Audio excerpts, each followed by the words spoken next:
Bienvenue dans le deuxième épisode de la série Le malaise invisible. La fatigue mentale qui ne dort jamais. Il existe une fatigue particulière que le sommeil ne répare pas.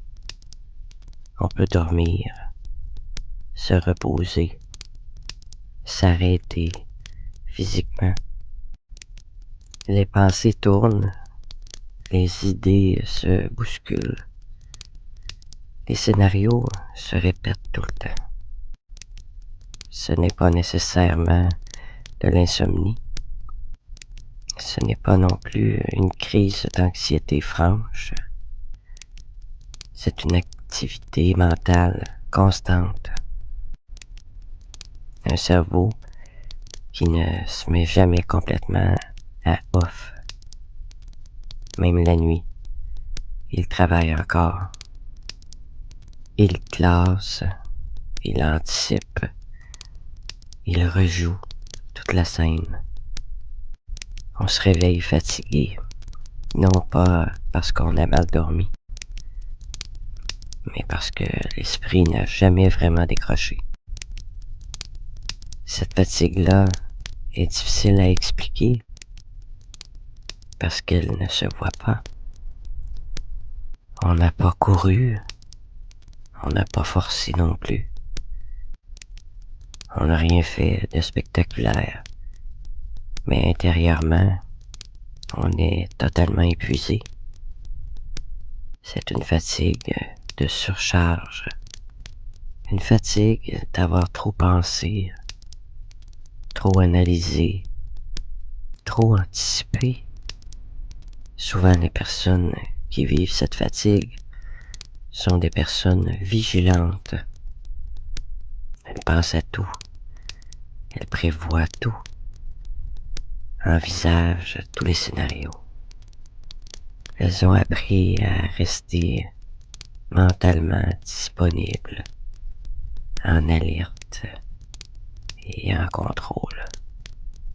Pas par choix conscient, mais par adaptation. À un moment donné, être attentif était nécessaire. Alors le cerveau a appris à ne jamais vraiment se détendre. Même quand tout est calme, il continue de vérifier. Est-ce que j'ai oublié quelque chose? Est-ce que j'aurais dû faire autrement? Qu'est-ce qui m'attend demain?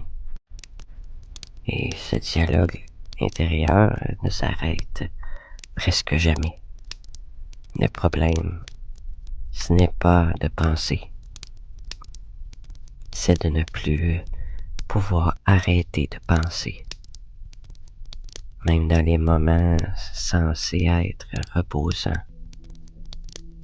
dans les moments de pause, le cerveau, lui, reste en mode gestion. La gestion du quotidien, des émotions, des relations, des attentes. Tout passe par le mental. Et à la longue, ça use. Cette fatigue mentale se manifeste souvent par une difficulté à se concentrer. On lit sans retenir les mots. On écoute sans vraiment entendre.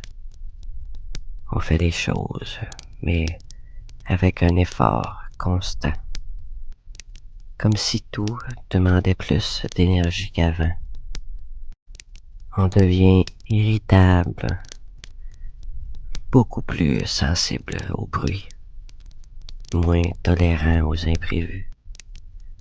Pas parce qu'on est impatient, mais parce que la réserve mentale est vide. On peut aussi ressentir une impression de brouillard.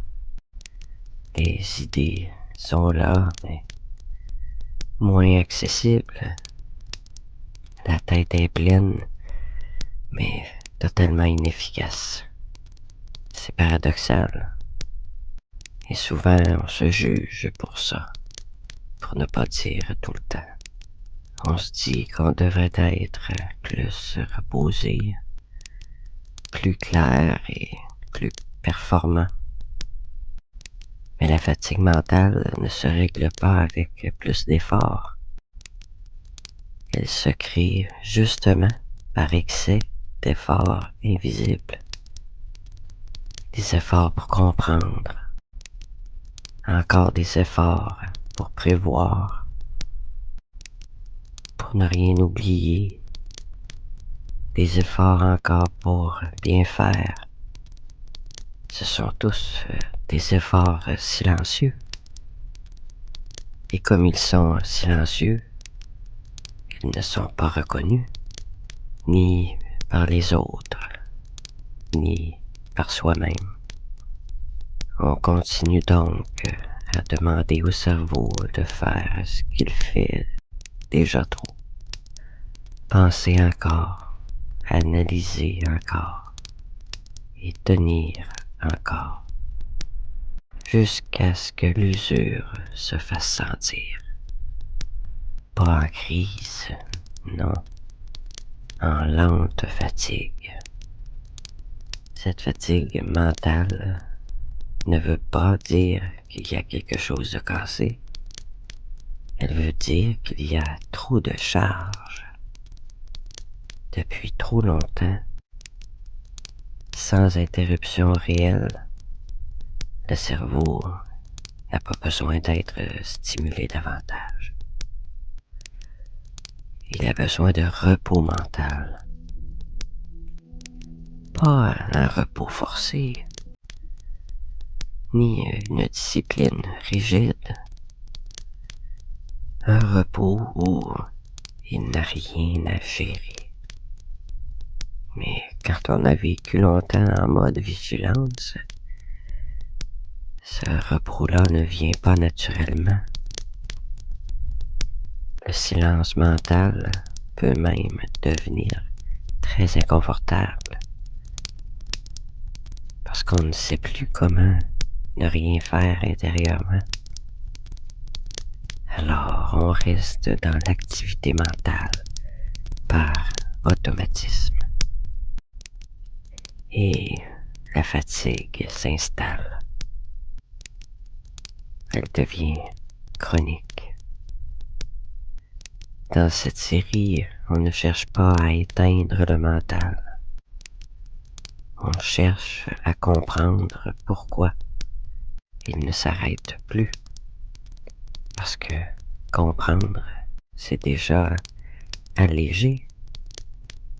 La fatigue mentale qui ne dort jamais n'est pas un défaut. C'est le résultat d'un cerveau qui a trop longtemps porté ce qu'il n'aurait pas dû porter seul. Dans le prochain épisode, on parlera d'un autre malaise lié, très lié à celui-ci. Le vide intérieur, même quand la vie est bien remplie. Parce que quand l'esprit est saturé, il arrive que le ressenti, lui, se vide. Merci beaucoup d'avoir écouté. On se retrouve pour le prochain épisode.